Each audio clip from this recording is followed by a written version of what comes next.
del agua en el suelo.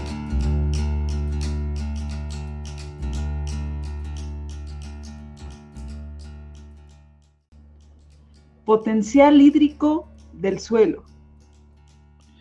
Los valores relativos de la energía del agua del suelo se pueden utilizar para predecir cómo se moverá el agua en los suelos y en el medio ambiente.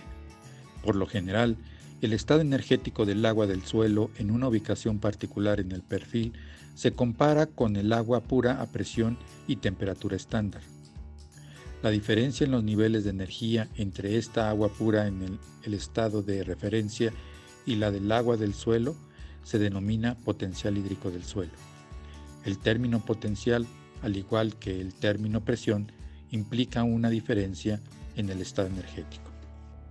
Diferencias en el potencial hídrico del suelo.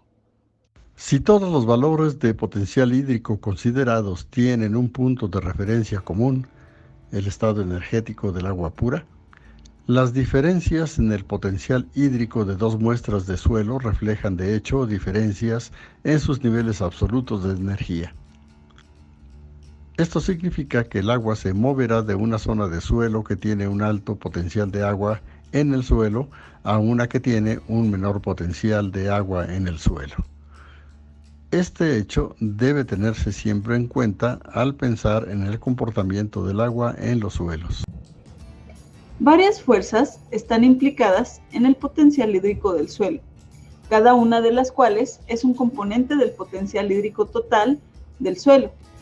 Estos componentes se deben a diferencias en los niveles de energía que resultan de las fuerzas gravitacionales matriciales, hidrostáticas sumergidas y osmóticas, y se denominan potencial gravitacional, potencial matricial, potencial hidrostático y potencial osmótico, respectivamente. Todos estos componentes actúan simultáneamente para influir en el comportamiento del agua en los suelos. En esta figura se muestra la relación general del potencial hídrico del suelo con los niveles de energía potencial. Esta relación se puede expresar como potencial hídrico igual a potencial gravitacional más potencial matricial más potencial osmótico más potencial hidrostático. Los puntos suspensivos indican la posible contribución de potenciales adicionales aún no mencionados. Potencial gravitacional. La fuerza de la gravedad actúa sobre el agua del suelo de la misma manera que lo hace sobre cualquier otro cuerpo, siendo la atracción hacia el centro de la Tierra. El potencial gravitacional del agua del suelo se puede expresar matemáticamente de la siguiente manera, donde g es la aceleración debida a la gravedad y h es la altura del agua del suelo por encima de una elevación de referencia. La altura de referencia generalmente se elige dentro del perfil del suelo y en su límite inferior, para garantizar que el potencial gravitacional del agua del suelo esté por encima del punto de referencia y que siempre sea positivo. Después de fuertes precipitaciones o irrigación, la gravedad juega un papel importante en la eliminación del exceso de agua de los horizontes superiores y en la recarga del agua subterránea debajo del perfil del suelo. Potencial de presión, hidrostático y matricial. Este componente tiene en cuenta los efectos sobre el potencial hídrico del suelo, distintos de la gravedad y los niveles de solutos. El potencial de presión más comúnmente incluye 1. La presión hidrostática positiva debido al peso del agua suprayacente en suelos y acuíferos saturados, y 2. La presión negativa debido a las fuerzas de atracción entre el agua y los sólidos del suelo o la matriz del suelo.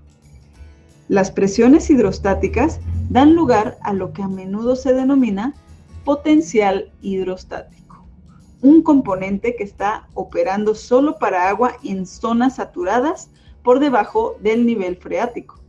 Cualquiera que se haya sumergido en el fondo de una piscina ha sentido una presión hidrostática en los tímpanos. La atracción del agua hacia las superficies sólidas da lugar al potencial matricial. que siempre es negativo porque el agua traída por la matriz del suelo tiene un estado energético menor que el del agua pura. Si estas presiones se utilizan como succión o tensión, entonces sus valores son positivos. Bueno, el potencial matricial está presente en el suelo insaturado por encima del nivel freático. En esta figura podemos entenderlo bien porque se esquematiza eso. Observen cómo la parte superior de la zona saturada se denomina capa freática.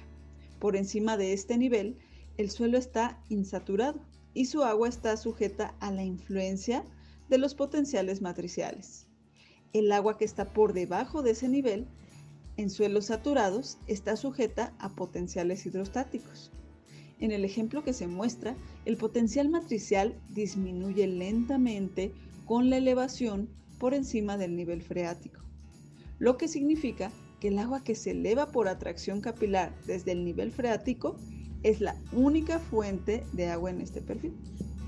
La lluvia o el riego, ve la línea de puntos, alteraría o curvaría la línea recta, pero no cambiaría la relación fundamental descrita.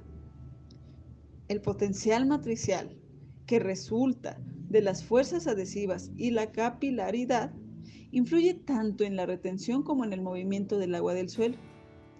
Las diferencias entre los potenciales matriciales de dos zonas del suelo contiguas fomentan el movimiento del agua de áreas más húmedas, estado de alta energía, a áreas más secas, estado de baja energía, o de poros grandes a poros pequeños.